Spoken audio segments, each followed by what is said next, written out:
The debate में आपका स्वागत है। आप जानते हैं, जब कोई बहुत पुरानी इमारत ढहने के कगार पर होती है तो अक्सर बाहर एक नया बोर्ड लगा दिया जाता है, नया प्रबंधन या न्यू मैनेजमेंट। बाहर से सब कुछ बहुत व्यवस्थित और नया लगता है। हाँ बिल्कुल, एक शानदार नया मुखौटा जो मतलब बुनियादी ढांचे की दरारों को बड़ी चतुराई से छुपाने का काम करता है। सही कहा, और यही हमारा आज का विषय है। इस वैचारिक विमर्श के मंच पर आज हम 1858 के भारत सरकार अधिनियम की उस ऐतिहासिक इमारत का विश्लेषण कर रहे हैं। 1857 के विद्रोह के बाद जब भारत का शासन मतलब ईस्ट इंडिया कंपनी से ब्रिटिश क्राउन के पास गया, तो ये सवाल उठा कि क्या ये नया अधिनियम वास्तव में भारत के लिए सुशासन था, या फिर देखिए महज साम्राज्यवादी सत्ता की नींव को और मजबूत करने का एक रणनीतिक रंग रोगन था। बिल्कुल। मेरा मानना है कि यह अधिनियम ईस्ट इंडिया कंपनी के उस अराजक दोहरे शासन का अंत था। ये भारत के लिए एक स्थिर और आधुनिक ढांचे की ओर एक ठोस कदम था। और मेरा तर्क ये है कि ये बहुचर्चित प्रशासनिक सुधार केवल एक भ्रम था। इसके पीछे की असली मंशा देखिए, सत्ता का पूर्ण केंद्रीकरण और नियंत्रण को इतना कठोर बनाना था कि 1857 जैसी घटना दोबारा न पनप सके। तो शुरुआत इसी दोहरे शासन के अंत से करते हैं। हमारे श्रोता शायद सोच रहे होंगे कि ये व्यवस्था आखिर थी क्या। हाँ, वो समझना जरूरी है। कंपनी के दौर में देखिए, एक तरफ उनके निदेशक व्यापारिक मामले देख रहे थे और दूसरी तरफ ब्रिटिश सरकार बोर्ड ऑफ कंट्रोल के जरिए उन पर नजर रख रही थी। और इस खींचतान में कोई स्पष्ट जवाबदेही थी ही नहीं। बिल्कुल नहीं। तो 1858 के अधिनियम ने इस दोहरी व्यवस्था को खत्म करके एक सीधा एकीकृत प्रशासनिक ढांचा खड़ा किया। ढांचा सीधा तो हुआ, लेकिन क्या वो भारत के हित में था? आपने जवाबदेही की बात की, पर ये जवाबदेही भारत की जनता के प्रति तो नहीं थी ना। तो किसके प्रति थी? असली ताकत लंदन में बैठे secretary of state for India और उनकी 15 सदस्यीय सलाहकार परिषद को दे दी गई।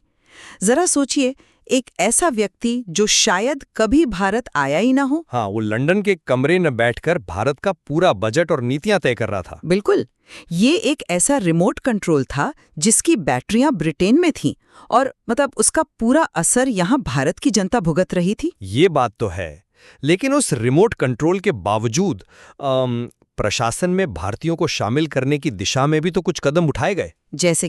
जैसे इस अधिनियम ने भारतीय सिविल सेवा यानी आईसीएस की नींव रखी। पहली बार प्रतियोगी परीक्षाओं के माध्यम से भारतीयों के लिए प्रशासन के दरवाजे खुले। अच्छा। और साथ ही 1858 की महारानी विक्टोरिया की उद्घोषणा ने डॉक्ट्रिन ऑफ लैप्स को खत्म कर दिया। वही विवादित नीति जिसके तहत अंग्रेज बिना वारिस वाले राज्यों को हड़प लेते थे। हाँ, डलहौजी वाली नीति। बिल्कुल। और 560 से अधिक रियासतों को सुरक्षा दी गई।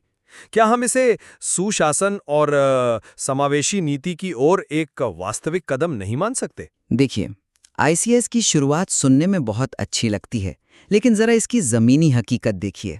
ये परीक्षाएं लंदन में होती थीं, वो भी पूरी तरह अंग्रेजी भाषा में, और प्रवेश की उम्र इतनी कम थी कि भारतीयों के लिए ये एक अदृश्य दीवार बन गई। मतलब एक तरह से व्यावहारिक रूप से उनके लिए ये असंभव था। बिल्कुल।